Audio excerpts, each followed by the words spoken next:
नमस्कार, मैं हूं पुष्पेंद्र चौधरी और आप देख रहे हैं इंडिया वॉइस खबर। दिन भर में आपका स्वागत है। रुक करते हैं खबरों की ओर। महाराष्ट्र की सत्ता में वापसी की उम्मीद लगाए बैठा महाविकास आघाड़ी में सीटों के बंटवारे पर अभी भी तालमेल नहीं हो पा रहा है। लग रहा है कि एमबीए में सब कुछ ठीक नहीं चल रहा। कुछ सीटों पर कांग्रेस और शिवसेना की दावेदारी से मामला गठबंधन के टूटने तक आ पहुंचा है। विवाद के समाधान के लिए दोनों दलों के एनसीपी नेता शरद पवार की शरण ली है, लेकिन गठबंधन अभी भी किसी नतीजे पर नहीं पहुंचा है। शिवसेना कांग्रेस के अलावा समाजवादी पार्टी भी कुछ सीटों पर दावेदारी कर रही है। इसके लिए वो कांग्रेस से उम्मीद लगाए बैठी है। शरद पवार ने दिल्ली में कांग्रेस नेताओं से भी बात की है। महाराष्ट्र कांग्रेस के अध्यक्ष नाना पटोले ने कहा कि कांग्रेस नेता शरद पवार और उद्धव ठाकरे से बात करेंगे। उन्होंने कहा कि जिन सीटों पर बात फंसी हुई है उनका समाधान निकाला जाएगा। दिल्ली में कांग्रेस चुनाव की बैठक में महाराष्ट्र और झारखंड के नामों पर कोई निष्कर्ष नहीं निकला। अब अगली बैठक 25 अक्टूबर को रखी गई है।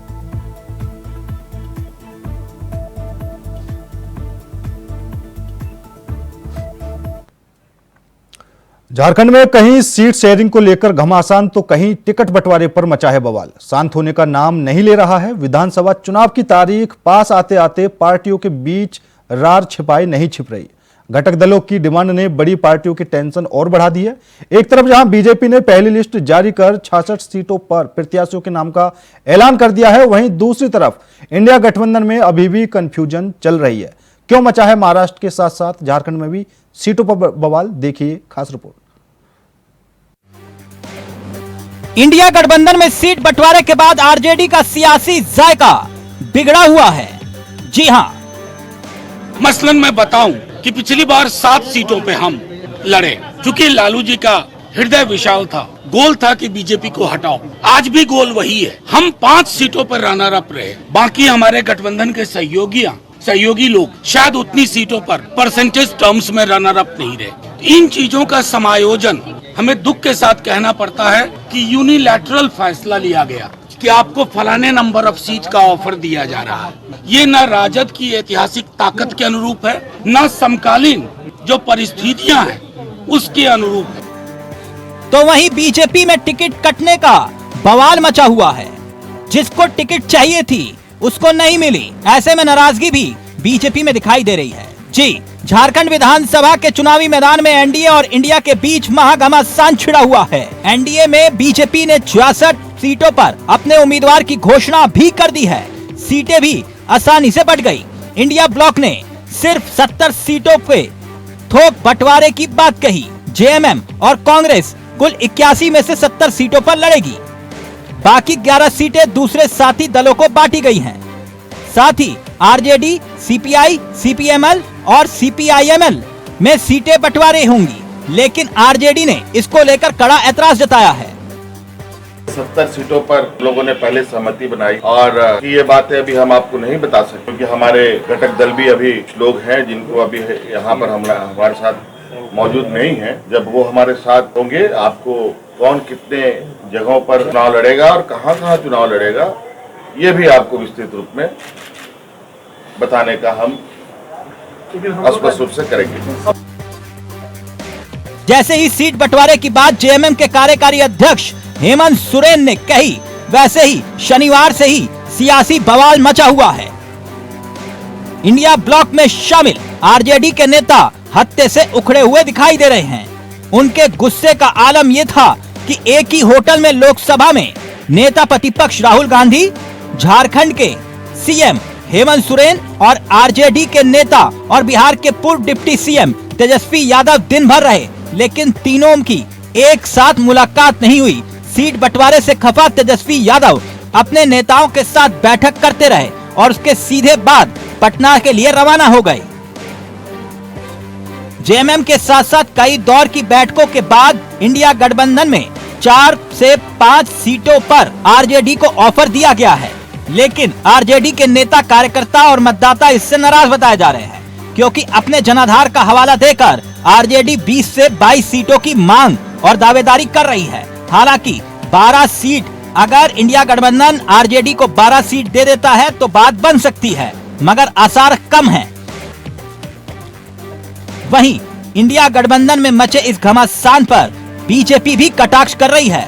सोशल मीडिया पर बीजेपी ने तंज कसते हुए लिखा कि पहले बताइए क्या होगा, गठबंधन टूटेगा या मैगी बनेगी। खैर ये सियासी तंज है, मगर हकीकत ये है कि गठबंधन में मचा ये दंगल कैसे शांत होगा, ये एक बड़ा सवाल है।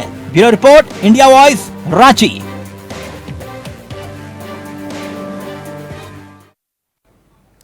तो वही उत्तर प्रदेश में राजनीति एक बार फिर से रंग में नजर आ रही है। उपचुनाव का ऐलान हो चुका है तो सीट शेयरिंग को लेकर कांग्रेस और सपा में तनाव है। खबरों में दम हुआ तो सपा की कांग्रेस को दी गई 2 सीटों पर चुनाव लड़ने की पेशकश को ठुकरा सकती है और कांग्रेस चुनाव से ही अपने कदम पीछे खींच सकती है। तो क्या चल रहा है यूपी में सपा कांग्रेस के बीच, घमासान, देखिए ये खास रिपोर्ट।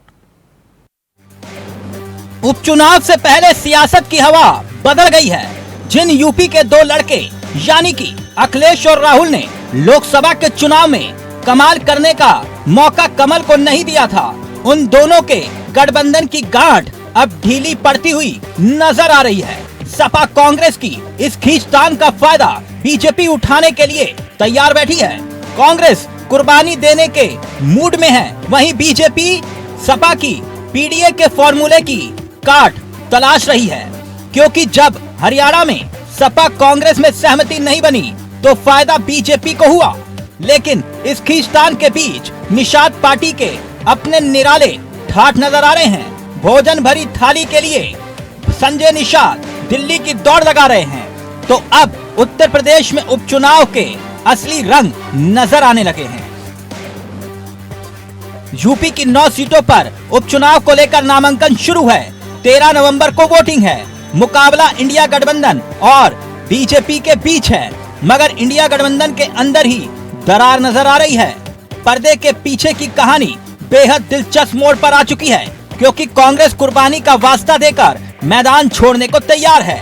खबर में दम हुआ तो कांग्रेस आला कमान सपा के तेवर से खफा बताई जा रही है, क्योंकि महज 2 सीट देने को लेकर अंदर खाने नाराजगी चल रही है। सपा से मिली अलीगढ़ की खैर और गाजियाबाद सीट पर कांग्रेस चुनाव लड़ना नहीं चाह रही है। वहीं एनडीए में भी अब टेंशन बरकरार दिखाई दे रही है, क्योंकि निषाद पार्टी के राष्ट्रीय अध्यक्ष संजय निषाद हिस्सेदारी को लेकर अड़े हुए हैं। अंबेडकर नगर की कटहेरी और मिर्जापुर की मांझवा सीट पर भोजन भरी थाली लेकर वो खड़े हुए हैं। वो दोनों सीटों पर अपनी खुलकर दावेदारी जता रहे हैं। आलम यह है कि दिल्ली में संजय निषाद ने डेरा डाल रखा है। संजय निषाद बीजेपी हाईकमान से 2 टूक बात करने के मूड में नजर आ रहे हैं। वहीं जहां उपचुनाव में कुछ दिन बाकी हैं, वहीं बीजेपी ने भी प्रत्याशियों की सूची अब तक जारी नहीं की है। इतना ही नहीं, करहल से सपा के चेहरे तेज प्रताप ने नामांकन तक दाखिल कर दिया। नामांकन के दौरान तेज प्रताप के साथ पूरा यादव कुनबा भी था। देखिए, हर चुनाव बहुत चुनौतीपूर्ण होता है और बहुत मजबूती के साथ और गंभीरता के साथ चुनाव को लड़ना चाहिए। हम लोग इस चुनाव को बहुत गंभीरता के साथ लड़ रहे हैं और चूँकि समाजवादी पार्टी के साथ बहुत पुराना जुड़ाव रहा इस क्षेत्र का, और हमें उम्मीद है कि इस चुनाव में पूरा जन समर्थन मिलेगा समाजवादी पार्टी को और हम लोग बड़े बहुमत के साथ चुनाव जीतेंगे। भारतीय जनता पार्टी के लिए क्या कहना चाहेंगे? वो भी लगातार मंत्री, मुख्यमंत्री, डिप्टी सीएम सब लगातार करेल पर फोकस किए हुए हैं। मंत्री मुख्यमंत्री आ रहे हैं, एक ही मैरिज होम है, उसी में कार्यक्रम होते हैं, वही गिने चुने लोग हर कार्यक्रम में पहुंचते हैं। जनता का समर्थन जो है वो कहीं भाजपा के साथ नहीं है, समाजवादी पार्टी के साथ। बीएसपी ने शाक्य प्रत्याशी मैदान बता रहा, क्या कहना चाहेंगे? क्या कुछ प्रभाव पड़ेगा? पीडीए समाजवादी पार्टी के साथ में है और समाजवादी पार्टी पीडीए के साथ में है, कहीं कोई प्रभाव नहीं पड़ने वाला। जबकि सपा और बसपा ने पीडीए फॉर्मूले पर 6 प्रत्याशी उतारकर बीजेपी की टेंशन को बढ़ाने का काम किया है। बीजेपी में अब इस वक्त पीडीए की काट का मंथन चल रहा है। भाजपा पीडीए की काट के लिए खबर है कि दलित और पिछड़ों पर दांव लगा सकती है। सामान्य सीटों पर भी दलित और बैकवर्ड की सियासत के जरिए बीजेपी पीडीए की काट तलाशेगी, यानी बीजेपी लोहे से लोहे को काटेगी। जिस तरह से सपा ने अयोध्या की सामान्य सीट पर दलित वर्ग के अवधेश प्रसाद को चुनावी मैदान में उतारा था, उसी तर्ज पर बीजेपी भी सियासी बमबारी करेगी। ऐसे में सवाल यही कि आखिरकार किसका दाव आएगा काम? क्या सपा कांग्रेस के बीच सब कुछ ठीक हो पाएगा? क्या जैसे के साथ तैसे के मूड में है कांग्रेस और सपा? खैर, माहौल चुनावी है, ऐसे में सीटों को लेकर खटपट लाजमी है, मगर ये खटपट मन मुटाव में तब्दील ना हो जाए। बात सिर्फ इतनी है। Bureau report, India voice, Lucknow.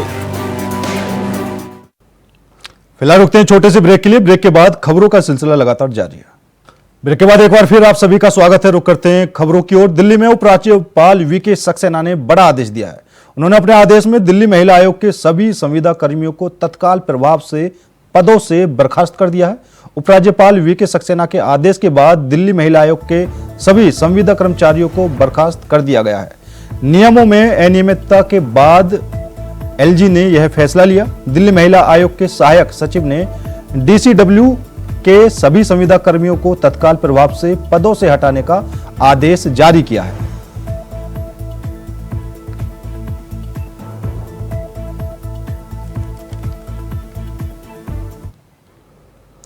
आम आदमी पार्टी के राष्ट्रीय संयोजक और दिल्ली के पूर्व सीएम अरविंद केजरीवाल को सुप्रीम कोर्ट से प्रधानमंत्री नरेंद्र मोदी की डिग्री मामले में बड़ा झटका लगा है। सुप्रीम कोर्ट ने मानहानि के इस मामले पर रोक लगाने की उनकी मांग को खारिज कर दिया है, जिससे अब केजरीवाल के खिलाफ गुजरात में आपराधिक मानहानि का मामला चलता रहेगा। पूर्व सीएम अरविंद केजरीवाल ने निचली अदालत से जारी समन को चुनौती देते हुए मामले में रोक लगाने के लिए सुप्रीम कोर्ट में याचिका दायर की थी। इससे पहले गुजरात हाईकोर्ट ने भी उनकी इस मांग को अस्वीकार कर दिया था। इससे पहले अप्रैल 2024 में सुप्रीम कोर्ट ने आप नेता संजय सिंह की समान मांग को भी ठुकरा दिया था और अब केजरीवाल की याचिका भी अस्वीकार कर दी गई है। बता दें कि गुजरात यूनिवर्सिटी के रजिस्ट्रार पीयूष पटेल ने अरविंद केजरीवाल और संजय सिंह की टिप्पणियों के खिलाफ मानहानि का मामला दायर किया है।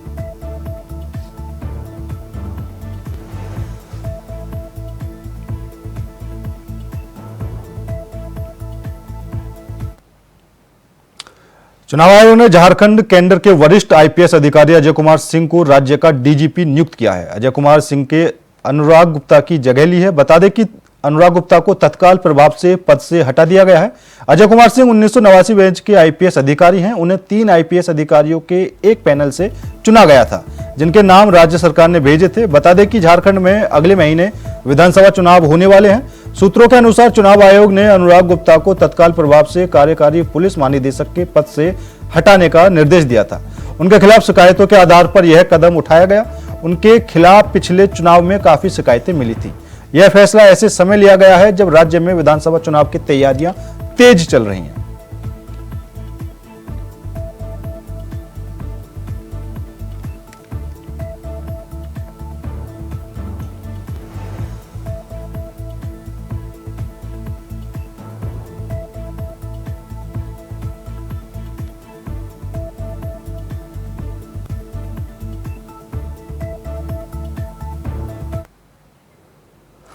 करहल विधानसभा सीट पर उपचुनाव के लिए सपा प्रत्याशी तेज प्रताप यादव ने अपना नामांकन दाखिल कर दिया है। इस दौरान सैफे परिवार मौजूद रहा। वहीं सपा के राष्ट्रीय अध्यक्ष अखिलेश यादव और डिंपल यादव ने बड़ी जीत का दावा किया है। उन्होंने बीजेपी पर निशाना साधते हुए कहा कि बहराइच में बीजेपी ने जानबूझकर दंगा कराया है। इन्हें पता था कि चुनाव आ गया है। साथ ही कहा कि बीजेपी जनता के किसी भी सवाल का जवाब नहीं दे सकती। जबकि सपा प्रत्याशी तेज प्रताप सिंह ने भी बीजेपी पर जमकर तंज कसा, कहा जनता उनके साथ है। वहीं राज्यसभा सांसद Ramgopal Yadav chief justice of India पर टिप्पणी से पलते हुए नजर आए। करहल विधानसभा समाजवादियों के पक्ष में हमेशा मतदान हुआ है और किया है जनता ने। इस बार भी ऐतिहासिक परिणाम करहल की विधानसभा से आने जा रहा है। कई बार सवाल ये खड़े होते हैं और ये महसूस किया है समाजवादी पार्टी ने कि उन्हीं सीटों पर दावा करेंगे जिन सीटों पर संगठन है, जिन सीटों पर समाजवादी पार्टी के बाद प्रत्याशी है। इसीलिए प्रत्याशियों की ताकत देखने के लिए और प्रत्याशियों ने कितना जनता के बीच में काम किया है, कम से कम वो जानकारी हम लोगों को हो और उसी के आधार पर हम लोग अपने पक्ष में टिकट मांग सके। कोई सीजे संबंध में सवाल ही किसी ने नहीं पूछा। Nobody has asked any question about CJ. CJ is a very erudite person, excellent person. अरे हमने कौन सी टिप्पणी की जब तक सीजीआई के बारे में किसी ने पूछे ही नहीं। रहा कोई चीज जोड़ अलग बात। हमसे सिर्फ बहराइच के बारे में पूछा, उसके बारे में पूछा, बहराइच के लोग ये कह रहे, फलाना ये कह रहे। सीजीआई का तो कोई सवाल ही नहीं। से समाजवादी पार्टी भारी बहुमत से अपनी जीत से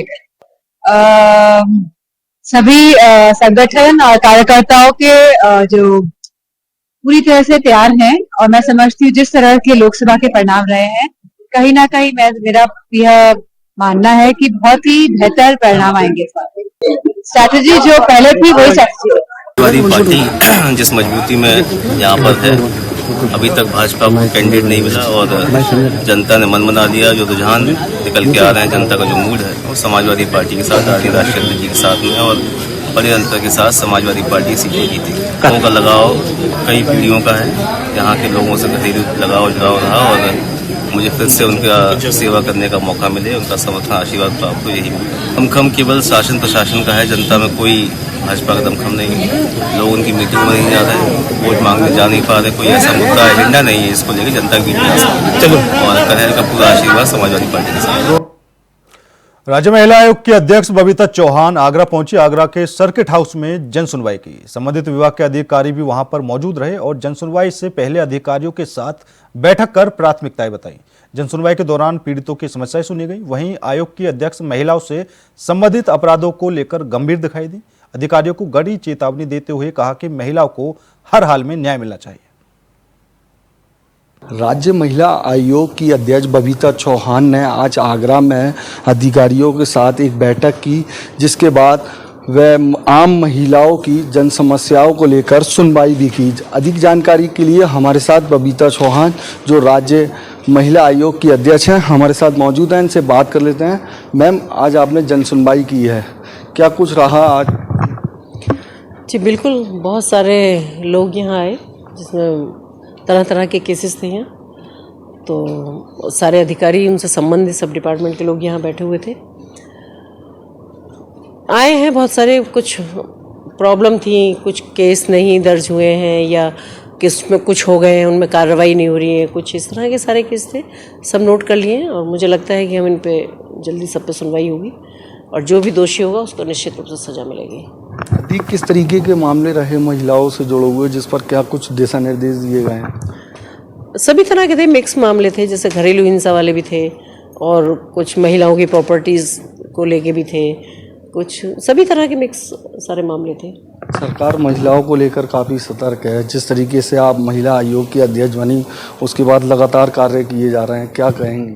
अभी कुछ जी बिल्कुल, महिला आयोग की अध्यक्ष हूँ, इसीलिए महिलाओं के लिए काम करने के लिए कटिबद्ध हूँ और मैं हर हालत में चाहती हूँ कि जैसा भी आपने कहा कि सरकार बहुत अच्छे काम कर रही है महिलाओं के लिए, निश्चित रूप से नो डाउट कि सरकार बहुत अच्छे काम कर रही है। मैं आज भी, हमने जब मीटिंग ली है या जब बैठक हुई, तो हमने ये देखा उसमें कि कहाँ कौन सी ऐसी चूक है कि जो हमारी सरकार के इतने सारे काम करने के बावजूद भी हमारी चीज़ें अगर लोगों तक नहीं पहुंच पा रही हैं या सरकारी योजनाओं का लाभ लोगों तक नहीं पहुंच पा रहा है जिनको ज़रूरतमंद है, तो उसकी वजह क्या है? नंबर 1। नंबर 2 ये था कि अगर जैसे बहुत सारी याचिकाकर्ता थी जो कि थाने में भी जा चुकी हैं या सब जगह जा चुकी हैं, अगर उनको कोई प्रॉब्लम है, कुछ समझ में नहीं आ रहा है या उनकी FIR दर्ज नहीं हुई है, तो मेरे साथ सब अधिकारी भी यहाँ बैठी हुई हैं और सबने, हमने डायरेक्ट बात भी की है और सबको समझा, सबको देखा। निश्चित रूप से मैं ये चाहूँगी कि कोई भी महिला कहीं से भी किसी भी उस जगह से आती है, क्योंकि हम इस बात के लिए कटिबद्ध हैं कि हमारी महिलाओं के लिए आत्मनिर्भर भी हों, स्वस्थ भी हों और शिक्षित भी हों। इस अवेयरनेस के लिए उनकी हम किस लेवल पर मदद कर सकते हैं, आज हमने ये योजना भी यहाँ बनाई है और सबको यहाँ सुना और जो भी होगा हर केस में, जो भी कोई दोषी होगा उसको सजा मिलेगी और हर महिलाओं को न्याय मिलेगा। देखिए, हमारे साथ राज्य आयोग की महिला अध्यक्ष बबीता चौहान थी, जिन्होंने साफ तौर से कहा है आगरा की जो आम महिलाएं हैं उनकी जन समस्याओं को सुना है और अधिकारियों को दिशा निर्देश दिए हैं। अपने सहयोगी उमर के साथ जीशान अहमद, इंडिया वॉइस, आगरा। चलिए अब रुक करते हैं नोएडा का, जहां आत्महत्या का प्रयास कर रहे एक युवक की तस्वीरें वायरल हो रही हैं। दरअसल मामला नोएडा के सेक्टर 113 थाना क्षेत्र के सेक्टर 74 की सुपरटेक टाउन सोसाइटी का है, जहां आत्महत्या कर रहे युवक को 2 लोगों ने बचा लिया। एक युवक ऊंची मंजिल से लटककर आत्महत्या करने जा रहा था। इसी दौरान आसपास के लोगों ने उसे बचा लिया। बताया गया कि उक्त वक्त युवक को ऊंची मंजिल से कूदते हुए देखकर लोगों ने शोर मचा दिया। वहीं आनन फानन में मौके पर पहुंचे 2 लोगों ने उसकी जिंदगी बचा ली।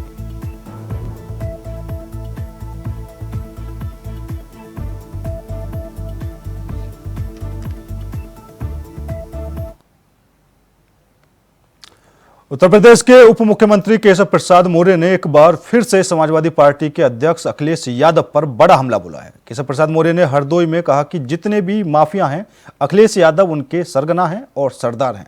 केशव मौर्य ने कहा कि जहां भी अपराध होता है, जहां भी अपराधी पकड़े जाते हैं, उनके पीछे समाजवादी पार्टी का कोई ना कोई नेता जरूर होता है। कि जो उपचुनाव होने जा रहे हैं उत्तर प्रदेश के, इसमें भारतीय जनता पार्टी जीतेगी और महाराष्ट्र में तो हम सरकार पुनः वापसी करेंगे। झारखंड में भी कमल खिलेगा और भारतीय जनता पार्टी की ताकत में और इजाफा होगा। और कांग्रेस ने, समाजवादी पार्टी ने मिलकर के जो झूठ बोल करके, गुमराह करके कुछ सफलता जैसे हासिल किया तो गुब्बारे की तरह फूले, तो जनता ने गुब्बारे की हवा निकालना शुरू कर दिया है हरियाणा में कमल खिला। श्री अखिलेश जी के बारे में बार बार कह चुका, गुंडे, अपराधी, माफिया, भूमाफिया, शराब माफिया, नकल माफिया, भर्ती माफिया जितने हैं उनके सबके सरगना है, सरदार हैं। और वो भारतीय जनता पार्टी के बारे में जब कुछ बोलते हैं तो लगता है उनको अपना इतिहास, अपना शासनकाल याद उन्हें नहीं आता है, अपने दल का आचरण याद नहीं आता है। जहां अपराध होता है, अपराधी पकड़े जाते हैं तो उसके पीछे कहीं ना कहीं समाजवादी पार्टी के किसी नेता का हाथ। मैनपुरी में करहल विधानसभा चुनाव को लेकर प्रोफेसर रामगोपाल यादव ने कहा कि भारी मतों से विजय हासिल करेंगे। समाजवादी पार्टी से बीजेपी को जमानत भी बचाना मुश्किल हो जाएगा। भारतीय जनता पार्टी 9 की 9 सीट पर जीत दर्ज कराई जाने की बात कह रही है, तो प्रोफेसर रामगोपाल यादव ने पलटवार करते हुए कहा कि लोकसभा चुनाव में भी 80 की 80 सीटें जीतने की बात कह रही थी, लेकिन भारतीय जनता पार्टी समाजवादी पार्टी के प्रत्याशी तेज प्रताप यादव के नामांकन में सपा राष्ट्रीय अध्यक्ष अखिलेश यादव, प्रोफेसर रामगोपाल यादव, शिवपाल यादव और डिम्पल यादव सहित पूरा परिवार मौजूद रहा।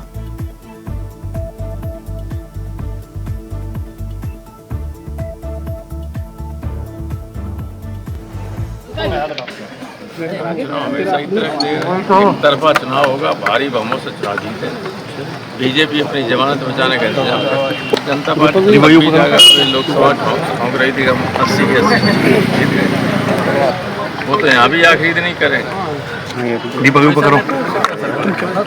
पॉलिटिकल पार्टी को अधिकार चुनाव लड़ने का, लोकसभा भी लड़ रही है। नामांकन में तो आप जानते हो अंदर 5 आदमी जा सकते हैं, कौन कौन शामिल होने, क्या बात है, सभी लोग। नमो भारत का 1 साल पूरा होने के उपलक्ष्य में ऊर्जा और शहरी विकास मंत्री मनोहर लाल खट्टर ने गाजियाबाद स्थित साहिबाबाद रेलवे स्टेशन पर जाकर निरीक्षण किया और स्टाफ से बात की। कैबिनेट मंत्री ने नमो भारत में सफर किया और यात्रियों से वार्ता भी की। इसको लेकर यात्री काफी उत्साहित और खुश दिखाई दिए। उन्होंने बताया कि गाजियाबाद से दिल्ली तक RRTS का काम चालू है और जल्दी ही पूरा हो जाएगा।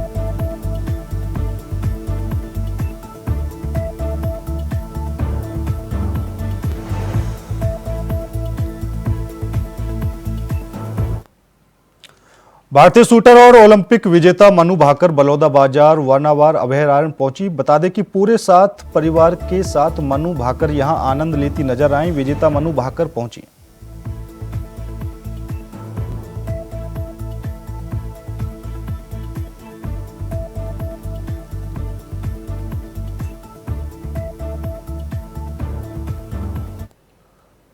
मुख्यमंत्री योगी आदित्यनाथ ने रिजर्व पुलिस लाइन में आयोजित पुलिस स्मृति दिवस के मौके पर वर्दी भत्ते में 70% की वृद्धि, बैरक में रहने वाले आरक्षियों के लिए पुलिस ओकमोडेशन अलाउंस में 25% की वृद्धि और राष्ट्रीय अंतर्राष्ट्रीय खेलकूद में प्रतिभा करने वाले खिलाड़ियों के प्रशिक्षण, आहार समेत अन्य मदों के लिए अगले वित्तीय वर्ष के बजट में 10 करोड़ रुपए बढ़ाने की घोषणा की है। घोषणाओं पर प्रदेश सरकार 115 करोड़ रुपए का खर्च वहन करेगी।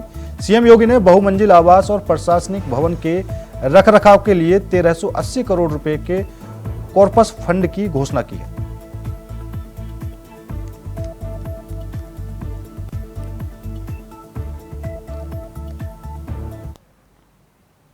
फिलहाल मेरे साथ इस बुलेटिन में इतना ही। बाकी देश और दुनिया की तमाम खबरों के लिए देखते रहिए इंडिया वॉइस।